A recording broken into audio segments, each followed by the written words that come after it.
In the several months that I had shared the Baker Street lodgings with Sherlock Holmes, I was consistently amazed by the indefatigable energy he poured into his never-ending war on crime.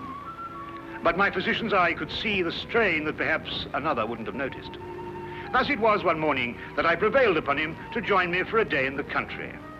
All seemed tranquil at first, but I was to learn, as I did in later years, that when Sherlock Holmes did not seek trouble, it often sought him.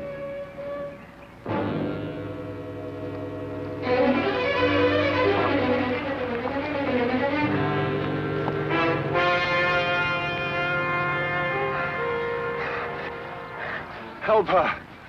They may be coming. Steady now, we'll have you all right in a minute. What's happened to the young lady? Who are you running from? Stark. Carroll. They tried to kill me. Out now, Holmes. Perhaps we'd better get them to London, eh? My very thought. The young lady is uninjured, but she's suffering from a deep state of shock. Right. Come along. Oh.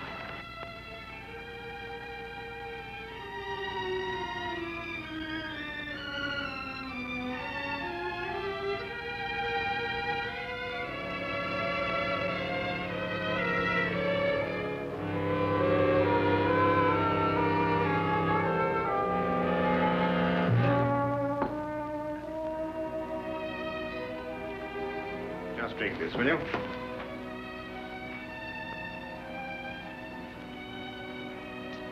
Better now? Much, thank you, sir. Will she be all right, Doctor? Oh, yes, I think so. Twice last night, she saved my life. Who is she? I don't know. We only met last night. I'm afraid she's mute. What, deaf mute? No, she hears and understands perfectly. How did you meet her? Well, it all started yesterday afternoon. Seems an eternity since then. I was in my office, facing the realities of my professional situation. I suppose that everyone finds his first venture into independent business to be a dreary experience. After a year of it, I'd about decided to admit failure and seek employment with some recognized firm. It was at that point that I received a client. Mr. Hatherley? His name was Colonel Lysander Stark. Had I known then what horror he was bringing into my life, I would have strangled him right then and there. Frankly, Mr. Hatherley, the commission I have come here to offer you deals with a matter of extreme secrecy. I have gone to some lengths to acquaint myself with both your professional and your personal qualifications. Personal qualifications, sir? Yes. I know you to be an efficient hydraulic engineer, but also that you are a bachelor, an orphan, and that you reside here alone in London. Why, that's very true, but I'm afraid I don't understand. You shall when I explain the assignment. Do I have your word that our conversation will go no further than this room? Of course, sir. I shall respect your confidence. Excellent. Well then, does £50 for a night's work appeal to you? £50? I note by your expression that you suspect some illegality. Let me set your mind at rest on that score. Exactly what you want me to do? To repair a hydraulic press, Mr. Hatherley. A rather large hydraulic press. Well, that hardly seems unusual.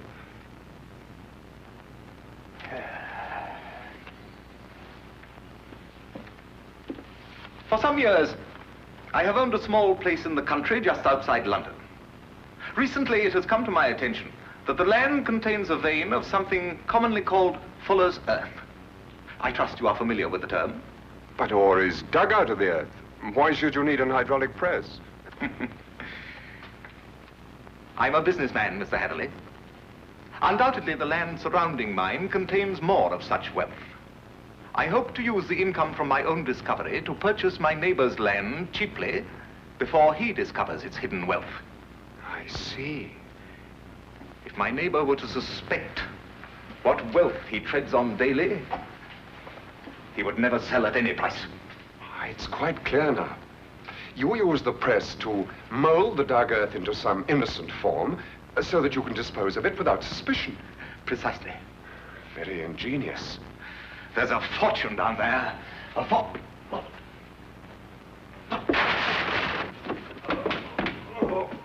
Is anything wrong? What is it, Colonel Stark? Can I get you something?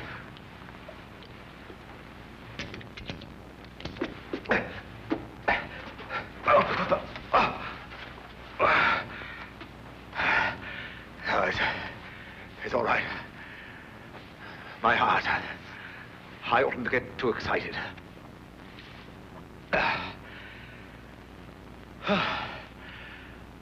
Well, I've put my trust in you, Mr. Hatherley. Do you accept the commission? When do I begin, sir? I promised to meet him that night, last night, at Ayford Station. The time he suggested was quite late, 11:30, but he insisted that it would be less conspicuous. I freely admit that the money kept me from exercising a more natural curiosity at such bizarre proceedings. One point, sir. When we encountered you, admittedly you were in a highly nervous state, but you kept repeating that they were after you. Did this man Stark have a confederate? Yes, a foreigner, a man named Carrow. I was to meet him later that night. Go on. Last night I boarded the train to Ayford and arrived there a little past 11 as ordered. And Colonel Stark was waiting? He was. We drove for almost an hour, and then we stopped suddenly, and he almost pulled me into a darkened house. Stark muttered under his breath as he fumbled to strike a match. But suddenly a light appeared at the top of the stairs.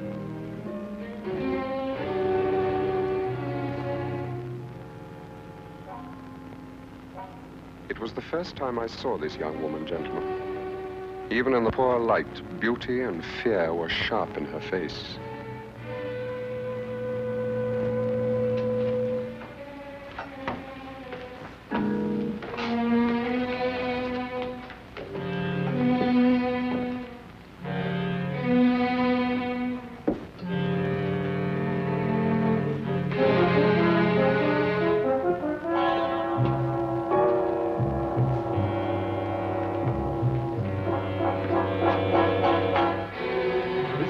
Is our housekeeper. How do you do, miss? She cannot answer you, I'm afraid. She is quite mute. I forgot to tell you that I have a colleague, Monsieur Carrow, brilliant mineralogist. I'll fetch him for you, if you'll excuse me for a moment. By all means.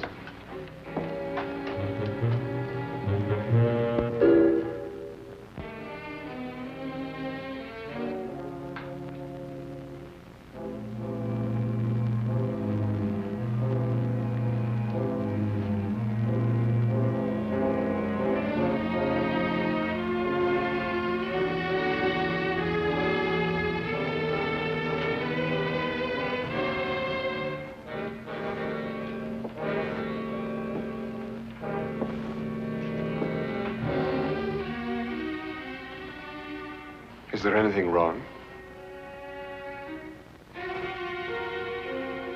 You want me to leave? Why?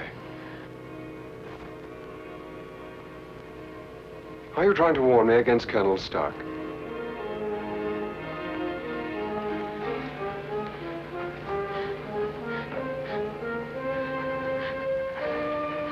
But why should I fear Colonel Stark? I only met him this afternoon.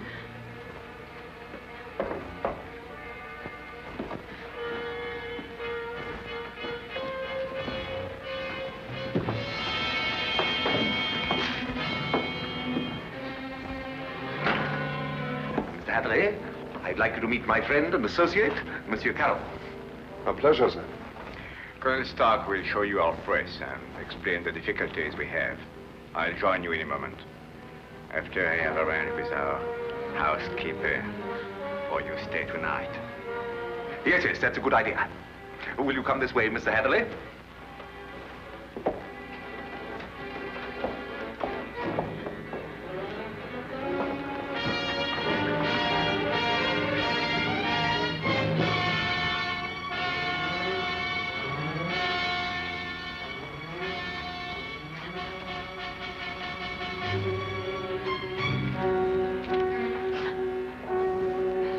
I thought you have learned better, my dear. Perhaps I'll have to send you back to school.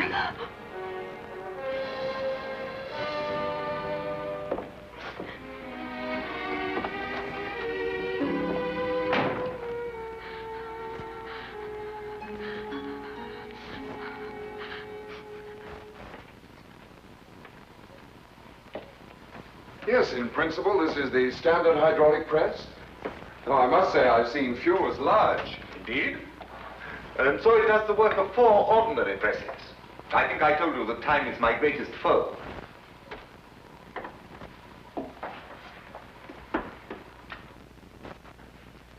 Would you bring more light, please?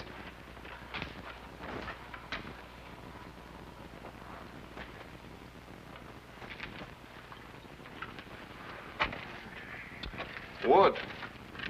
Concrete would have given you more support. Are these walls reinforced from the outside? Ah, Bruno. I was just about to explain to Mr. Hadley that all the walls except the one he is examining are reinforced. However, There's no trouble with the walls. It's in the machinery. You'll hear it. Good. Just wanted to check up first.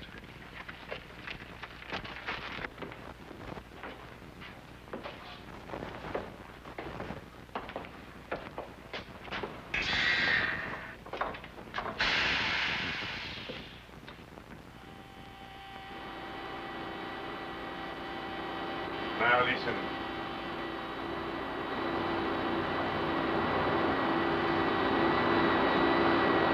Know what it is? One of the cylinders is leaking fluid, cutting down your power. Turn it off and we'll have a look at the driving rods.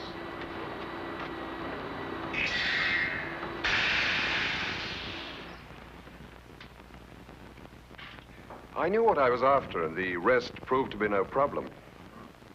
Of course, you knew by then the true purpose of the press. Not quite. Although I was sure it was not for making dirt brick molds. Much too large for that. But they'd lied to me so blatantly, I thought it best not to call them on it right off. Well, what were they using the press for? Fairly obvious.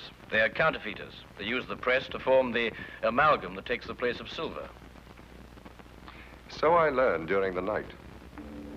It was naive of me to assume that everyone but myself was asleep, but I did.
It's amalgam, Mr. Hadley.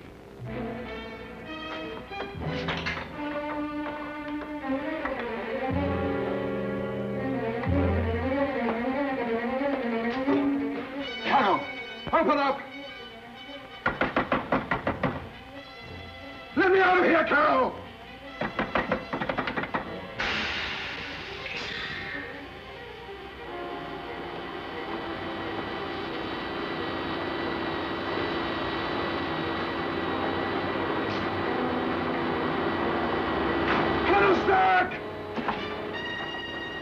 No one knew better than myself what that sound meant.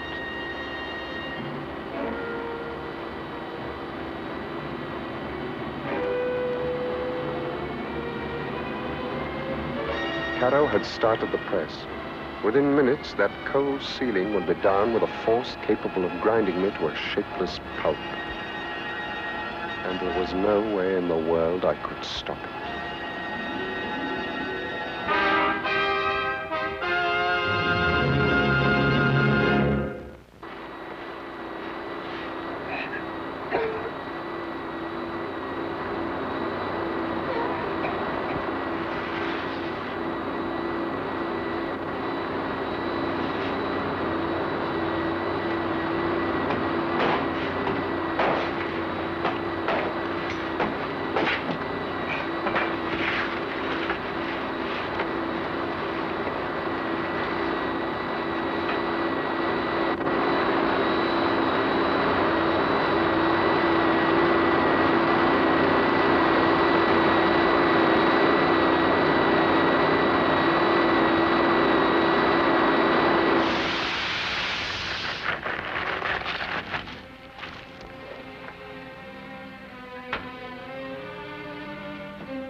You'll come with me.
What is this?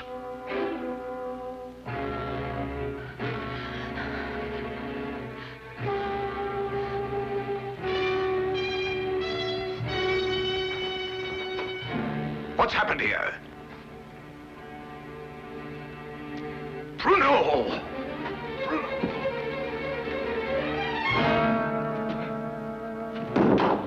No.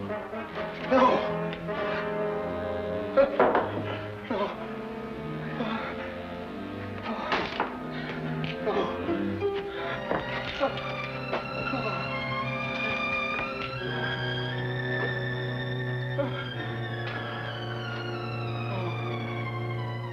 That's almost the last lucid recollection I have. I remember carrying her outside and plunging ahead into the darkness. Then you have no memory of going through the woods? Almost none. The next thing I remember, you and Dr. Watson were bending over me. Are you all right? She screamed, did you hear her? Yes, quite clearly. Please, don't let them send me back. I can't bear it. There now. Brandy, Holmes, will you? There. That's right. You'll be all right. Here, drink this, will you? Now, Spencer. Now, tell me, do you know this gentleman? Yes, Mr. Hatherley. Oh, you can speak. Oh, why last night did you pretend? I wasn't pretending. I've been unable to speak for a year. Excuse me, Miss, Connors, Ruth Connors. Miss Connors. I gather that the events of last night gave you a shock, rather like a shock you received a year ago. Yes. When I saw the gun in Colonel Stark's hand, and it was pointed directly at me, a year ago, another young man visited us to fix the hydraulic press. I see. What do you know about this other young man? I was standing there, watching, when all of a sudden Colonel Stark fired his gun straight into the other young man's face. Why didn't you go to the police? I did. But first I must tell you that Mr. Carew is my uncle and guardian. He's my only living relation. And when I witnessed the murder, he fell upon me, repeating over and over, "You must never say a word. You must never say a word." But the first opportunity I had, I ran to the police. What did they do? Nothing. Because from that moment to this, I've been unable to utter a sound or speak a word. It was as though my throat was frozen up. Incredible. I have heard of this before. The worst of it was, my uncle learned of my attempt to inform on him and had me committed to Bedlam. The insane asylum? I spent 6 long months there, 6 horrible, unforgettable months before they released me in his custody. After that, he forced me to do his bidding by threatening to send me back. Send me back to school was the expression he used. Why, that's horrible. Very. And I think it's time we called in our old friend, Inspector Lestrade. If only to deal with this man, Carew. You're not forgetting Stark, are you? Oh, I expect we'll find his remains, Watson. The loss of his medicine undoubtedly saved England the cost of executing him. Well, come along.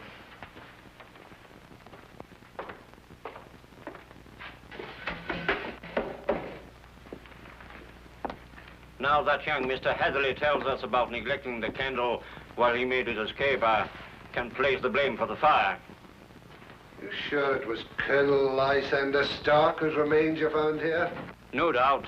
Several articles of authentic identification, no doubt. Anything else? No, Inspector. Sorry. All right, thank you, Constable. Now where's Holmes got himself to? He just went down to the station. He said he'd be back in a minute. Look here, if Holmes thinks he can do... I'm sorry to keep you all waiting. Well, everything's settled, Lestrade? About as settled as it's likely to be. Stark's dead. Carter's escaped.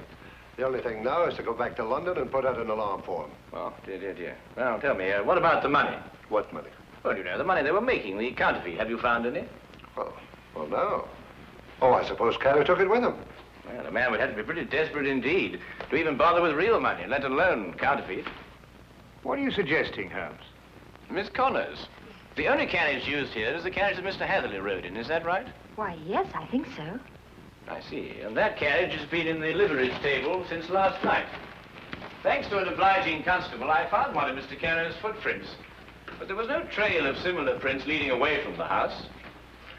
Mark you, I didn't imagine that he would try and make his escape on foot. Well, how did he get away, then? He didn't, my dear fellow. He's still in this house, hiding somewhere. What? Mr. Holmes, there's a cellar where... I examined that cellar myself. No, I mean the special cave they dug under the house to hide the money. Then there must be an entrance from the house itself. Well, I wasn't permitted to know exactly where, but I'm sure it was in this room somewhere. Thank you. Well, let's try and see, shall we? I beg your pardon.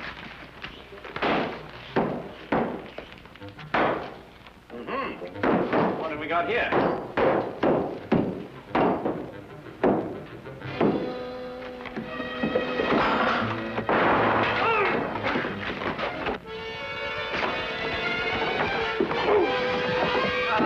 Very neat, Watson. Oh, there wasn't anything to it. Now then, what have we got here? Oh, just nicked me, Doctor. Nothing serious. We'll have a look at it anyway. Hold on. Some of you may lend a hand in here. That's that. I don't believe you'll have any more trouble with Mr. Carew. This has been a nasty business all round. I've lost my £50 fee, been roughed up, but it could have been worse, I suppose. A good deal worse, my friend. For example, I believe this is yours. Mine? Yes. What is it? Your shoe, I believe. I recovered it from the press. Yes, it makes one think, doesn't it? Well, Watson, you were quite right. A day in the country can be quite relaxing.